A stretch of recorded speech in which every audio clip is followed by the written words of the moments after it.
Hey. Okay, so Only Friends, episode 2. Girl, the mess continues. So the first couple that I want to discuss is Rey and Sand, because low-key they piqued my interest the most this week. Rey, I have so much empathy for Rey. Obviously, Rey has a drinking problem, and we learned a little bit about his background in this episode, and we learned that his mom passed. Of course, I feel like he kind of like tried to play it down while he was talking to Sand and being like, oh, it happened a long time ago when I was in high school. Y'all are in university. That wasn't that long ago. But we got like a little flashback, so we don't really know how she died. But low-key, making it seem like maybe Rey might have had a little something to do with it. I don't think he did. But honestly, with this show, you never know. And clearly, Rey has not dealt with his feelings around losing his mother. And I'm going to assume, because we don't know anything about his father, that his father probably isn't the best. Low-key, the friend group, I'm side-eyeing all of y'all. I mean, I've been side-eyeing all of y'all, but like I'm side-eyeing all of y'all a little bit more because y'all clearly y'all are aware that he's struggling with this, because you guys are supposed to be besties. Because in this episode, me was like, oh, you brought out the flask again. Like, and the little stuff that they've said in both episodes lets us know that they're all very aware that he has an issue, but we don't, at least we haven't seen them trying to help him. Will the real friends please stand up? So I had a lot of empathy for Rey this episode. He clearly is just lonely and wants friends, because when he told Sand, like, I will literally pay you to hang out with me, and Sand was like, what about your friends?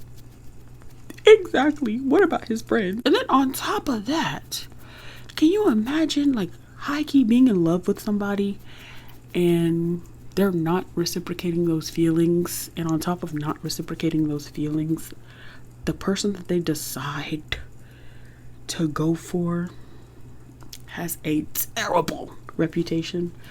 We all know the type of person the top is. Imagine being in love with somebody and that's who they go for. Rey just got a lot that he is not dealing with. So I'm thinking Sand is going to be the one to hopefully help him deal with that, or at least try to help him deal with his issues. Whether or not he's going to want to receive that help based off the trailer, probably not. And also, I think it's very clear Sand is feeling Rey, because the way he was looking at him, the eyes, I was like, ooh, multiple times. Like, I think Sand is going to develop deeper feelings, and I feel like Rey is going to deny until he can't deny anymore. Whether or not they'll end up together, I'm 50-50 on that with them, because Sand low-key is not about that BS either. So it's a 50-50 shot.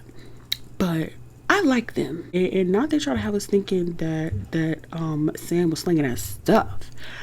I didn't think that he was selling drugs, but I did think he was selling something, and I thought it was himself.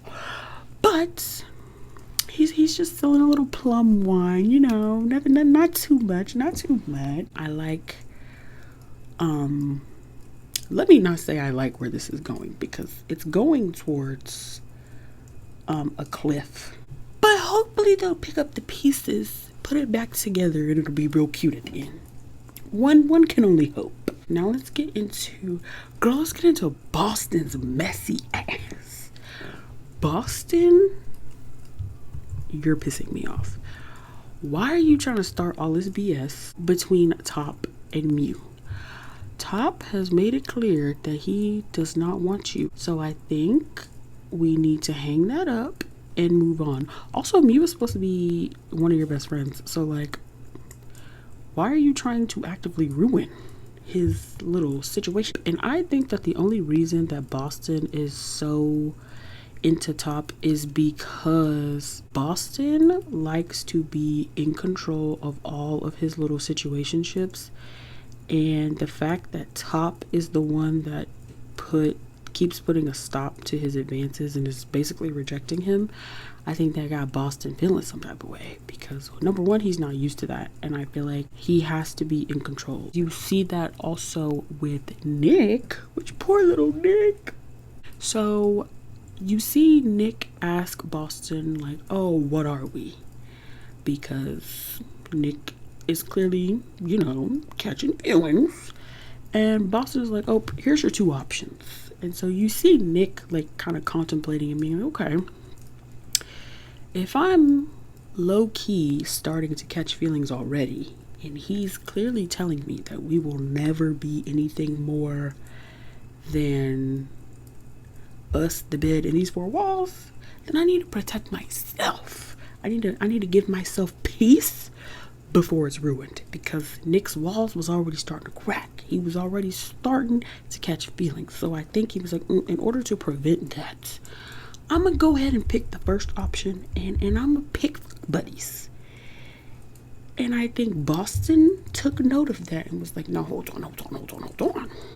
Going back to the control thing, because remember, Nick let Boston know something that he should have never let him know, which is that he has low self-esteem.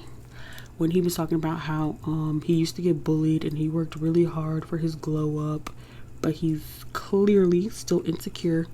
Shouldn't have told him that, because I think that obviously Boston is going to use that to his advantage. Boston, you piss me off, because Nick tried to set that boundary and protect himself, and here comes Boston. Oh no, we can be friends with benefits, because Boston likes to be in control. Because I also don't appreciate like him all up in Mew's ear talking about, oh, Top isn't a good guy, he's probably just bored, he's probably not even into you like that, like he just asked you to be his boyfriend so you could give it up and blah blah blah blah blah. If you don't go sit your jealous ass down, who asked for your opinion? And then not you trying to sleep with Top while your best friend is literally like 10 feet away, babes. And Top, I know you said no, and that should have been enough. Boston should have backed the fuck up. But babes, you backed up further into the shower and let Boston proceed to do his thing. No. What the hell even are they? Your little situation, again, 10 feet away, the kiki with y'all's friends. Sir, get it together. You're not behaving like you want to be in a serious relationship. Even though I also feel like Mew is gonna be messy. A messy master manipulator. That's Mew. I'm intrigued how this whole Nick and Sand being roommates thing is gonna play out and how that's gonna affect everybody. It's very interesting to see how they're all gonna be connected. So Mew, I don't know what kind of game Mew is playing. Like, what point are you trying to prove? He told Top, which this was actually understandable, when he told Top that the only reason he said yes when he asked him to be his boyfriend was to save face for Top so he wouldn't be embarrassed. Understandable, because that is a situation that if I was in it, actually, let me not lie, because I definitely would have been like, absolutely not, because how dare you ask me that in front of all these people. So he's taking back the boyfriend title and being like, no, I don't want to be your boyfriend. I want to reset. I want to start over, and I want you to start hitting on me again. And we're basically going back to square one. The only problem I have is Mew, which good for him for setting boundaries with Top. I love that, appreciate that. And for the most part so far, Top has been respecting those boundaries. But he'll set the boundary, like the whole thing with the table and the cookie. And he like puts the cookie in his mouth. But as soon as Top is like, okay, is this what we on? Is this the type of time we on? So, whoa, whoa, whoa, whoa, whoa, whoa. I can do that to you, but you can't do that to me. And then when they was at the little laser tag and he was like, oh, I found your weakness and it's me. Girl. I was gonna say I feel like Top is gonna fall for Mew, but honestly, I don't know. Top is known for being like this playboy. He's known for playing games.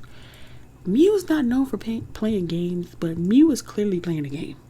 So, I don't know who's about to win. Like they're both so like, I don't know. I'm glad we got to learn a little bit about Top's backstory. This friend group is riddled with trauma. Top, not being able to sleep alone explains a lot of why he is the way that he is. Because he's scared that something bad will happen and that he will die alone. Which is wild. And the fact that after he told that story, Mew's response was, is that true? Your first response is to ask him if he's telling the truth when he just told you about the most traumatic event that has ever happened in his life. I feel like Mew's gonna use that against him at some point, because why was that your go-to? Why was that your response? They're just all so messy. Except, dang, I don't even remember her name, but they're the only girl best friend in the squad. I like her. She is just down to have a good time, and she just supports everything that they do. And she's just a positive good time. I'm hoping that she's gonna be the fun, loving, supporting character, because the rest of these hoes, they're enough. It's only episode 2, and the amount of mess that has occurred, because the preview for next week is that car scene with Top and Boston. And I need to know, is that a flashback or is that present day? And if so, Tatiana, what are you doing in the back of this car with Boston? We're gonna do a clear little situation. Well, how y'all feeling about Only Friends Girl? Because this is a roller coaster of a ride, and I am having a good time. So let's chat it up in the comments. Let me know your thoughts on this second episode. So thank you guys so much for watching this video. I hope that you are enjoying these videos, because I'm really enjoying making them and chatting it up with y'all in the comments. And I'll see you in the next video. Bye.